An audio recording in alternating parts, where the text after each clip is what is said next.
Lots of updates for me. What's going How's it on, man? going? It's been a How's it long going, time. Radion? Doing good, man. How are you? I'm doing good, man. It's been a while since we've caught up. I was, calling to check in and see how things are going with your life and your portfolio, man. All right. Well, it's been a lot of changes. As you can see, I am at a well, maybe you can't see it, but this is the new office. This is my quote unquote recording studio. It's actually just a regular office, but yeah, this is the new property. This is the second house hack that I got, and we talked about this in our previous videos. But since then, a lot of things have changed because I bought a third property, which is property right next door to this one. And it was only a few months right after I closed on the second property, which is where I am at now. The way it happened is I was just outside in the yard, and the owner right next door, he put up a for sale sign, for sale by owner, right outside. And I saw that, oh, interesting. Well, I'm not really in the market. I don't really have any money right now. So I'll just go ask him, make some small talk and do a little walkthrough of the property. And so that's what I did. And I asked him what he was looking to get. And he said, well, it's worth 165 or so. I don't know where he got the number, but that made me interested instantly because with the new loan product, the 5% down, right, for owner occupied, and that being a single family home, I would be able to actually make a move within, even if it's not more than 1 year of my current owner occupied loan, right, of Yeah. my current property. So that made me interested right away, and we did a walkthrough. He used to be a junk guy, like a junk removal guy. He had a business, and he was actually using his property to just store a whole bunch of stuff. And there was garbage all over the place, just garbage and junk and stuff all over. So that I'm assuming whoever else was looking at the property, that was kind of like putting them off, right? When seeing all that Yeah, garbage. didn't you work a deal so he could use it for a little while after you bought it or worked a deal with him or Yeah, yeah. something So like that's that? what happened. So I made an offer for I think it was like 130 initially, and then he said he didn't like that, and then I just went up to 150 right away, and he accepted that. However, I wasn't gonna require him to move all that stuff because I know that that was gonna take, I don't know, maybe 6 months, maybe even more. They were in real hard times financially, and some health issues as well. So I figured, you know what, you can just leave everything as is, just drop everything in place, and you can leave. You can leave all that stuff. Just made it easier Well, for them. for people that aren't as familiar with the formalities of real estate, Mhm. why in this situation would you decide to structure the deal that way? Just, you know, what was the give and take where you were like, oh, I can go a little higher, but that's gonna make you have to give me this concession? How do you think about that process as you go through and decide how to structure a deal? Is it, you know what I mean? Yeah. So when we went in, I had a conversation with them, and like I said, they were in pretty hard times. They needed money badly. I think he mentioned he had like his identity stolen and a bunch of his business equipment stolen and stuff like that. So he needed money, right? That was his number one thing. He needed money right away. So big key here is listen more than you talk when you start. Absolutely, yeah. Just I literally went inside, sat down because obviously we're neighbors now, right? I just moved in next door, so I sat down on his couch and we were having a conversation, right? And another concession that he needed was that he needed money to actually do the move instead of closing first and Gotcha. the getting the keys like on closing day, right? So that was something new. That was something that I had never done before. It was a little bit scary. I'm not gonna lie because I figured, okay, so we are gonna close and then they're gonna remain at the property. And then So when are they leaving? Do I your have to do state's an different. eviction? Your state's different from mine. So what's like the main risk there?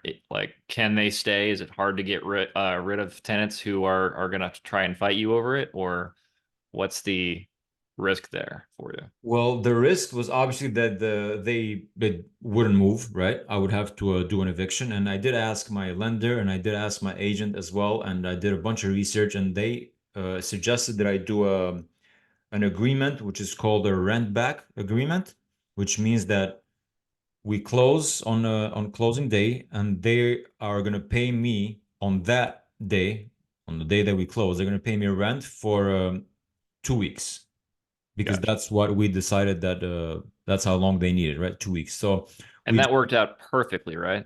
absolutely not. As you can imagine, that did not work out perfectly. Well, I would say it in the end, after all, retrospectively looking at it, it worked out great because I was actually able to rent out a property which is owner occupied for like almost 2 months, and I made some money off of that. So, but just to go back here, they paid $900 for 2 weeks, prepaid, basically. We drafted up a one-page agreement which said, it's going to remain as is. I'm responsible for any damages, and so just the basic lease, which I found online and didn't really think much of. Yeah. So the 2 weeks passed, and of course they asked for more time. He hadn't moved anything. He, like I said before, it was in hard times, right? So he wasn't really like trying to actually make the move. He was kind of being a deadbeat, really. He was just like hanging out at the property and drinking and all that. So that didn't look good for on my side, but they asked for an extension for another 2 weeks, and they paid another $900. So I was like, okay, that's fine, that works for me. Now, mind you, the owner occupied, the requirements that the lender has are that I have to move in within 60 days, right? Otherwise, I would be committing mortgage fraud, right? That's the typical timeline. I got to be in there within 60 days. Yeah. Well, So do you have to be in there, or do you have to be working on it so that you can move in there? yeah, it has to be on my possession. I have to be working on it so I can move in there. Yeah. Oh, Not okay. not physically move in. So Gotcha. or even more specifically, I cannot be renting it out after 60 days, right? So that's for another 2 weeks. I figured, okay, I'll get another $900 and it'll be good. And then that second 2 week period came and went, and they asked for another extension for another 2 weeks, and they paid another $900. And the end of those 2 weeks came by as well, and now it was getting closer to the 60-day period.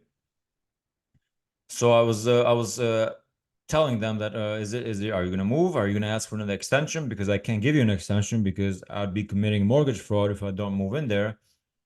And I refused to get any money from them because I needed them to move out. Yeah. So So, so it what was was your mortgage payment on this place? Just out of uh curiosity, oh since yeah. you're So getting the, not the purchase you're getting price nine was hundred. yeah, the purchase price was 150K, and the mortgage was 1400. Okay. So So I I got just did a rough 900, 900, calculation. So 900 your payments. taxes were 2,500 ish, and your homeowner's insurance were 2,500 ish, 7.5 interest rate, I'm guessing. Interest rate was 6.5 because the closing was in the beginning of January, so the rates were a little bit lower back then. Now Gotcha. they're hovering about 7, I think. And do you have mortgage insurance on that kind of note? Yeah, there's mortgage insurance. It's pretty low. I think it's about $15 a month or something like that. Gotcha. Okay. Pretty low. So you're losing money on this, but you're not losing as much as if it was empty.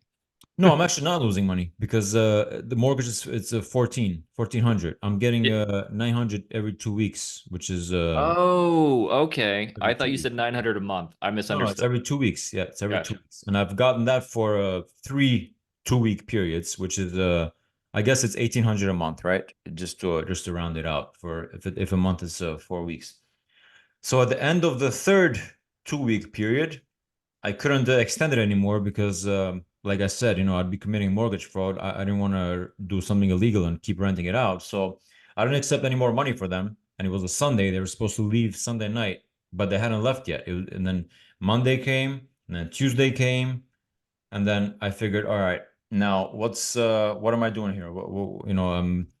I was supposed to have possession of the property. I cannot rent it out anymore. They're still in the property. They remain in the property.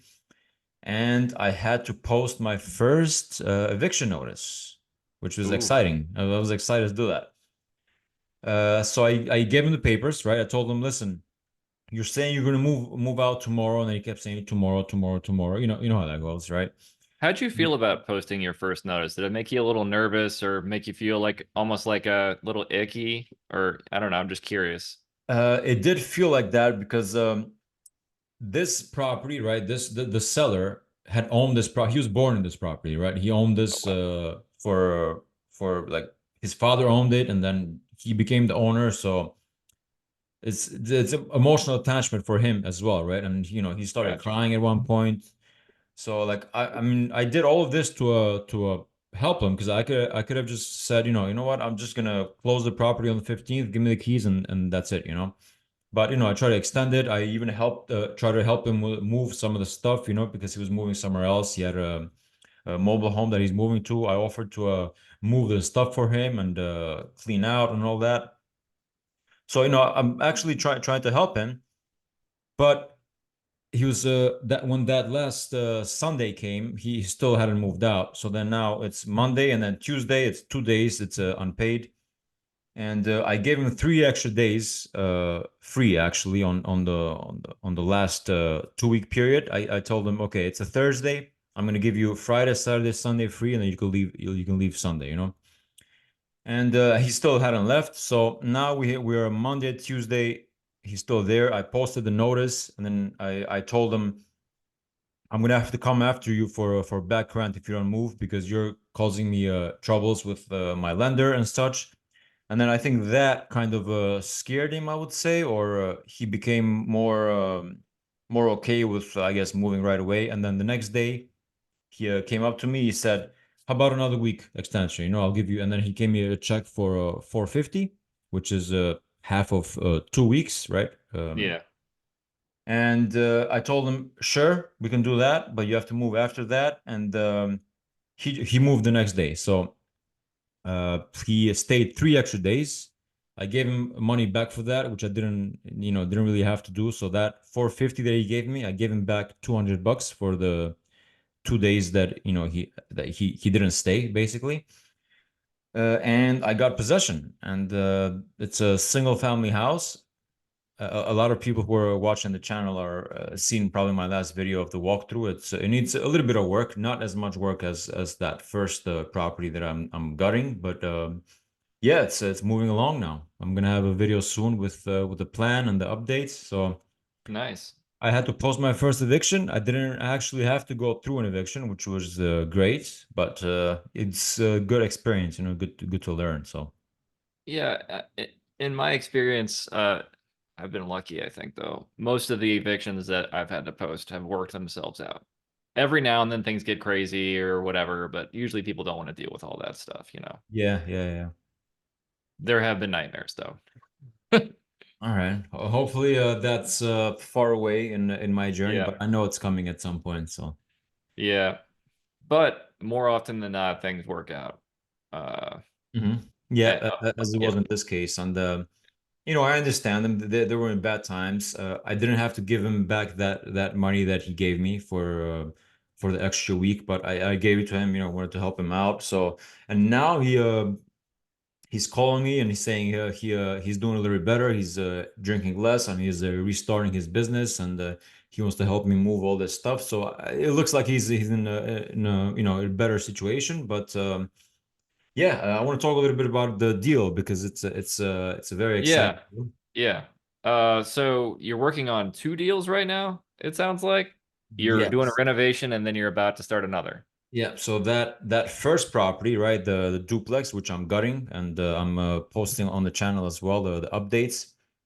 That is still moving along. I'm doing some framing right now, and like we talked about it before. That's like my learning property. It's my blank canvas. So it's it's taken a So while. I knew initially framing it like you're would gonna be add in probably. some walls and stuff, or what are you Yep, adding framing? some walls, taking some walls out, a new floor joists in the attic, and I'm gonna have a walkthrough of that soon with the new configuration because I'm adding a bedroom as well. So Yeah, initially when I did talk about that property, I did mention that it was going to take like at least a couple of years, and that's what's happening. But soon the framing will be done, the electrician and the plumbers will be in.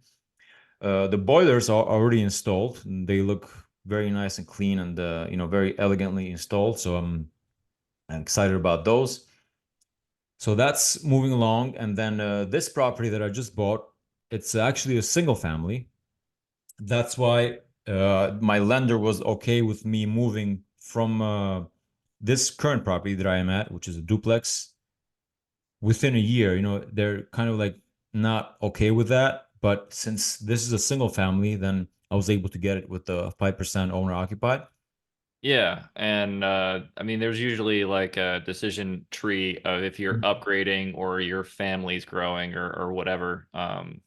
Yep. The average viewer might not know how that works, but or at least the newer viewers might not. But basically, if you're upgrading, Yeah. Well, yeah, you it can, looks like an yeah, upgrade. Yep. yeah. So I'm going from a duplex to a single family, and Hmm. therefore the lender is more open to it, meaning that I'm going somewhere that's with less crowded, I guess, or less people, right? So it's Yeah.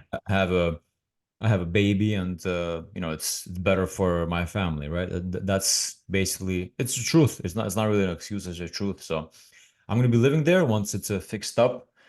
But like I said, when I went through the walkthrough, I'm not sure if you saw the video or not, but the basement is a pretty high basement. It's more than 7 feet. And because I have been watching my city's meetings, the city councilor meetings, I watch those every week. They get together and talk about changes that are happening in the city. They are actually allowing ADUs now in my town. So you physically go to those, or are they No, screen? they're Like, actually posting on YouTube, which is oh, great because I'm always on YouTube, so it's like it's, that's how we met. yeah, that's how we met. Yeah, it's on YouTube. So yeah, and I suggest everyone who's investing, Millennium Mike talks about that all the time, but everyone should start posting some videos and about their properties and what they're doing and networking like we're doing, like Mhm. literally in this moment, right? And now we have a series of videos, so hopefully we can keep these going. But to go Well, back to the yeah. deal, I'm going to add an ADU to that because the basement is higher than 7 feet, which is what the requirement is for ADUs. And the only major work that I have to do there is put in two egress windows, which means I'll have to cut up the foundation a little bit and put windows, which are, I think it's 5.7 cubic feet, which is what it takes for a firefighter to get in there. That's what the designated I size always is. So, wonder how they measure a person. All right, they're gonna yeah. be this big. Yeah, well, I think it's it's the firefighter himself, and then he has to be his oxygen tank as well. I think Yeah, that's how they yeah. calculate that. But that's the major work that I have to do there, which is not really that major. It shouldn't be more than a few thousand. But that the rehab on this is going to be in two phases. The first phase is me getting it ready, the top floor for me to move in there, which is basically just resanding floors, new paint trim, new baseboards, heat, open up the porch, new kitchen, new bath. That's what I'm doing there. Gotcha. And Well, then the second phase will be and are after. you personally gonna do that, or you gonna have to Yeah. hire it out because you've got two products and it's too much for one person to do now? Well, I am actually doing it myself still. Some of the work I'm doing myself. Some of the work is contracted out. For now, the way I'm doing it is that my weekdays, meaning after work, I go and work on this new property, and then my weekends, I go and work on the first property, the gut rehab. Now, the gut rehab is almost ready for the contractors to get in there, so I'll have more time to focus on this third property, which is just a small work. It's just paint and I can hang up a kitchen, which will be coming in ready and assembled, from Matt's kitchens. So the only help I might need here is maybe some electrical work, maybe some have some new switches. I'm gonna do the pancake lights as well in the living room, which I think I can do Gotcha. by myself. And maybe some work in the bathroom, maybe some plumbing for that I can't do myself. But that's basically it. Yeah. Well, It's Sounds like still a you're lot of work. Still a lot of yeah, work. yeah. So I what do you still think have your two timeline mortgages. is on both to get both done? What's your goal? Timeline? What's your goal to get them both done? Timeline, yeah. Timeline. So the third one should be ready for me to move in by like end of June, I would say. Okay. What is that? 2 months, 3 months, something like that. I'm not good with the And months. the first one should be ready like beginning of fall and end of summer. Gotcha.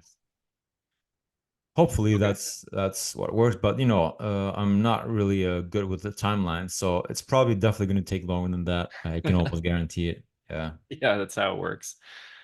But I'm learning a lot, man. That on that first property, that gut, I'm learning so much. I'm really glad I decided to do that. It's definitely not recommended for beginners, and I was a beginner when I started, but I did have a little bit of handyman slash construction experience. So yeah, I'm Well, to learning finish it so much. off, would you do it this way again, just to build up the base knowledge and abilities, or would you do it a different way?